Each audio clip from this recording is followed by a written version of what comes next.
It has been 25 years since Final Destination first came out, and at least for me, changed the way I go about life. It is one of the greatest horror concepts ever. Let's get into some things you may or may not have known about the franchise, starting with the mastermind behind the entire film franchise is Jeffrey Reddick, a Black screenwriter and director.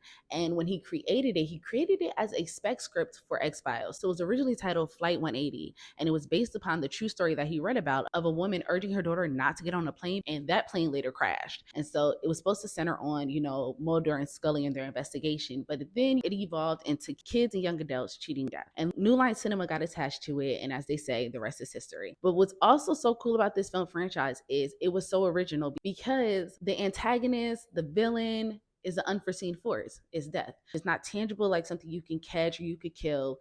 It catches you. And the only way that you think that you're avoiding it is by cheating it based on premonitions by somebody else, right?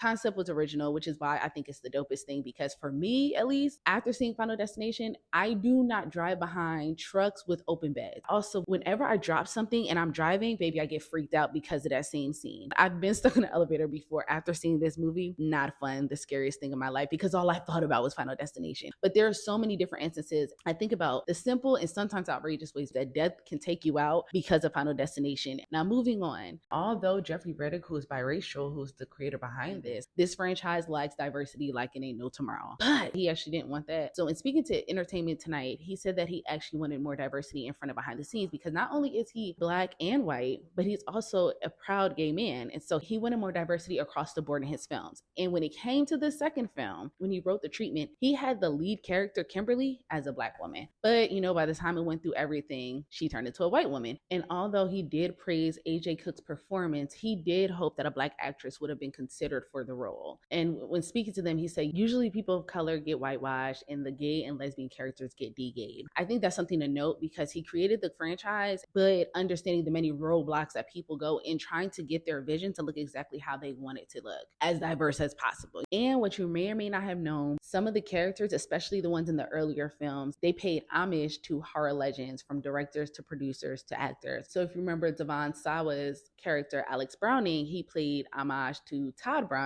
who was the director of Dracula. And if you think about Kristen Cloak's character, Valerie Luton, she referenced Val Luton, who was the producer behind 1942's Cat People. And then there were also other ones, especially, Sean William Scott's character, Billy Hitchcock, Alfred Hitchcock. So that's something cool that I thought about the film. And then the latest one, Final Destination Bloodlines, which came out 14 years after the previous one, it had the franchise's biggest debut in history, with 51 million domestically and 102 globally. And then stop watching this if you have not seen Bloodlines. A little bit of a spoiler, in Bloodlines, it's one of Tony Todd's final roles. And Tony Todd is a horror legend, and he has been a part of this franchise since the very beginning. And so when he did his final scene, the directors asked him to speak off script for his final monologue. He said the most amazing words that I think people should really live by, because although it was like his final farewell to the franchise and, also to us, I think it's also words to live by. And that is, I intend to enjoy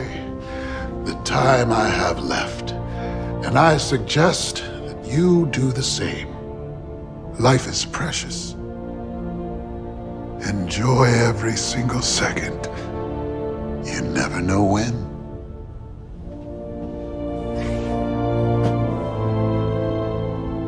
Good luck.